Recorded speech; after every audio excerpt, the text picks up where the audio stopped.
is at Utah State University. Several prominent Republicans are set to speak there, and they include Senator Mike Lee, Congressman Andy Biggs, Utah Governor Spencer Cox, and former Utah Congressman Jason Chaffetz, who was with Charlie Kirk when he was assassinated. There are among so many who are growing Kirk's legacy. His widow, Erica Kirk, says Charlie may be gone, but his voice literally lives on. I'm really not certain if that TPUSA program at Utah State University will actually go forward today. And honestly, how could anyone be sure? Because right now, the entire campus isn't just dealing with minor trouble. It's dealing with a serious, unexpected disruption. Earlier this morning, reports started coming in about something unusual, something concerning. What at first might have sounded like just another rumor quickly escalated into a real safety precaution. The university was left with no choice. Administrators and officials had to make the call, clear out the entire area. Every hallway, every classroom, every office inside the old main building on the Logan campus had to be emptied. And then came the official Aggie alert, the kind of message no student or staff member ever wants to see pop up on their phone. It wasn't vague, it wasn't gentle, it was clear, firm, and urgent. Leave the building right now. Don't wait, don't question, just move. The instructions were sharp and detailed, the kind that carry weight because they mean the situation is real. Use the stairways, not the elevators.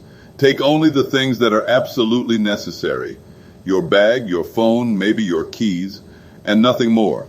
Follow the instructions of emergency officials without hesitation, without debate. That kind of alert doesn't just suggest caution, it demands it. It creates an instant wave of tension that spreads faster than words can travel. People know immediately, this isn't a drill, this isn't practice, this isn't one of those routine safety checks. This is a genuine call for safety, a situation where every second could matter. It feels like every time the air begins to settle, every time people start thinking that maybe the worst has passed, another wave of disruption comes crashing in. It's like living in a cycle where calm never lasts for long, where peace is always interrupted by the next shadow of uncertainty. And this isn't something new. I've been warning about this for a while now. Ever since the tragic loss of Charlie Kirk, that sense of stability, the kind of stability communities lean on to feel safe, has never truly returned. His absence didn't just take away a man. It shook the foundation of everyone who believed in him, and the ripples from that moment are still spreading today. Whoever is behind these repeated incidents, whoever is organizing these alerts and disruptions, they are not acting randomly. They are consistent, they are deliberate, and most importantly, they are relentless. You can see it in the timing, you can feel it in the frequency. They seem determined to keep pushing forward, to keep everyone unsettled, and they are showing no signs of slowing down. And that's the part that weighs heavily, because when something keeps happening again and again, it stops feeling like coincidence and starts feeling like a tactic designed to make people unsettled, to keep them on edge, and to remind them that risk could be anywhere at any time. I don't want to come across as overly harsh, but let's be honest about the reality around us. Hoping for the best is not the same as preparing for it. Relying only on prayer, while meaningful, while deeply important to many, will never be enough on its own. Faith has its place, and it gives strength in ways nothing else can, but faith was never meant to replace action. Think about it. Prayer can bring people together. It can calm the heart when panic sets in. It can remind us that we're not alone, that we have something greater to hold on to. And that matters. Truly, it does. But prayer cannot make a concerning package disappear. It cannot stop someone determined to create disruption. Those are the moments where action has to stand beside faith. Now, don't misunderstand me here. I admire seeing communities come together. People gathering in churches, holding hands, bowing their heads. Those are powerful sights. Unity like that gives hope. And it's proof that fear hasn't won. It shows resilience. It shows strength. And that deserves respect. But here's the truth we cannot avoid. Prayer by itself is not going to stop incidents from happening. Saying the words is not the same as taking the steps. Faith can inspire action, but it cannot replace it. Forgiving people is important, yes, but forgiving those who are still causing disruption, without demanding accountability is risky. There's a time for prayer, and there's also a time for standing strong. There's a time for forgiveness, and there's a time for drawing boundaries. Right now, what we're facing calls for both. We need faith, yes, but we also need awareness. We need prayer, yes, but we also need preparation. Because the concern in front of us is real. It isn't abstract. It isn't theoretical. It's unfolding in schools, universities, and public places. And if we close our eyes and bow our heads without opening them again to act, then we risk mistaking hope for protection. And this isn't just about one university or one concerning alert or one disrupted event.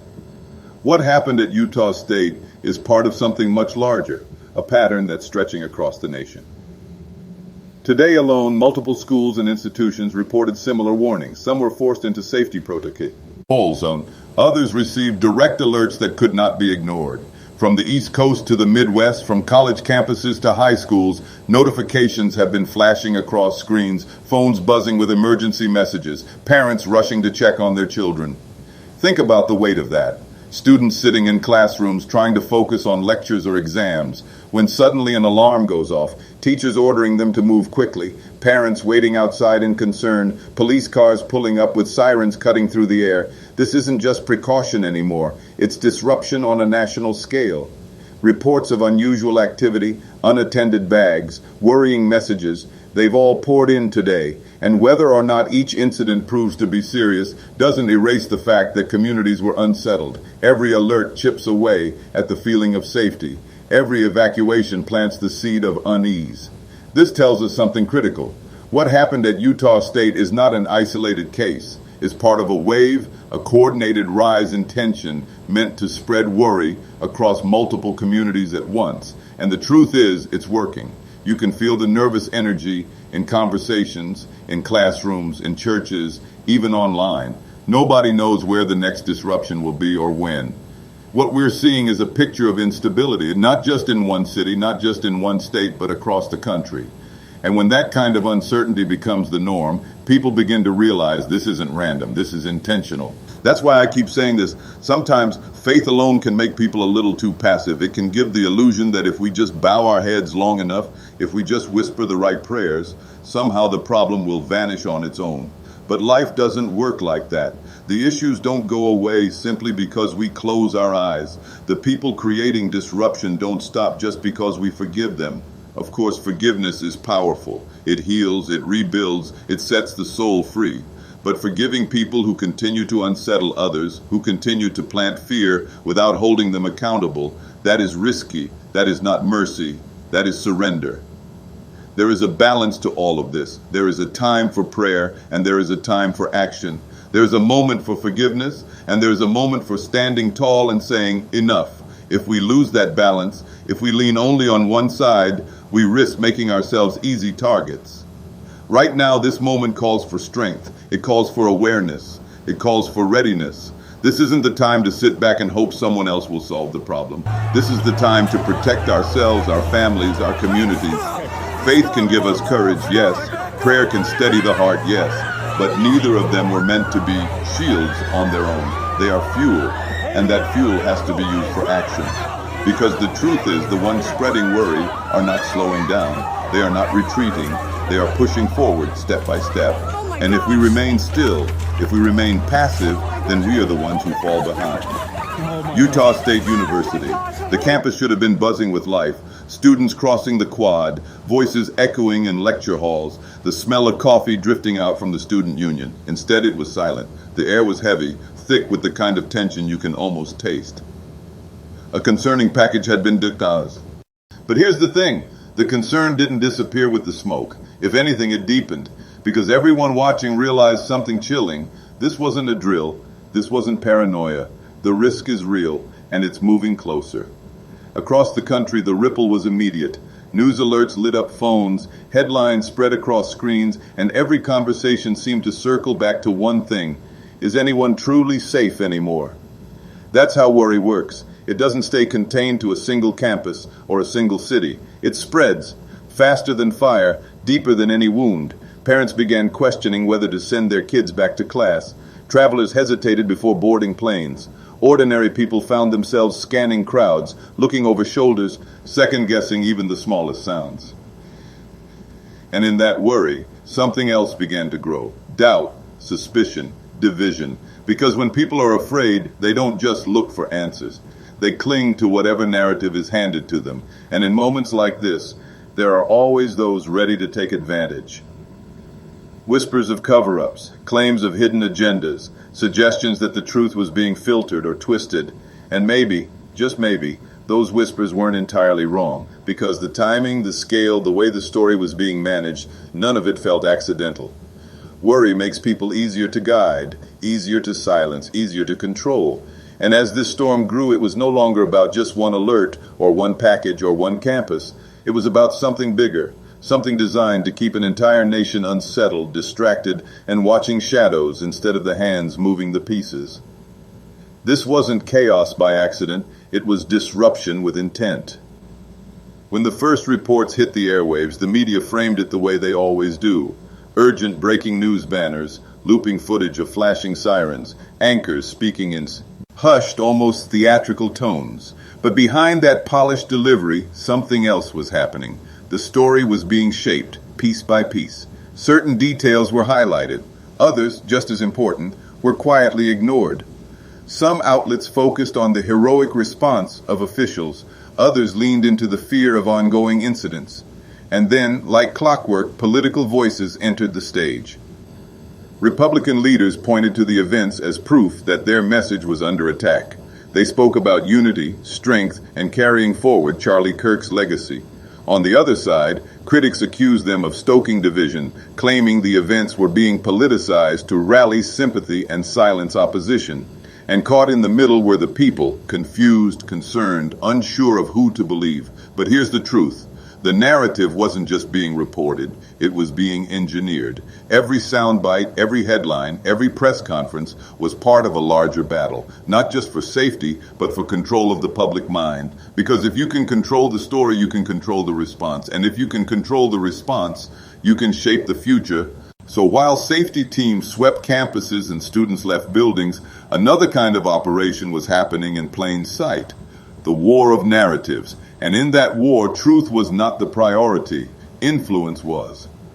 In moments like this, it's easy to feel helpless. Easy to believe that the situation is too big, too complicated, too far beyond our control. But the truth is, history is shaped not only by the powerful few, but also by the quiet strength of the many. When disruption becomes the new normal, the most dangerous thing we can do is look away, to scroll past, to shrug, to assume that someone else will handle it. That silence, that passivity, is exactly what fuels those who thrive on disorder.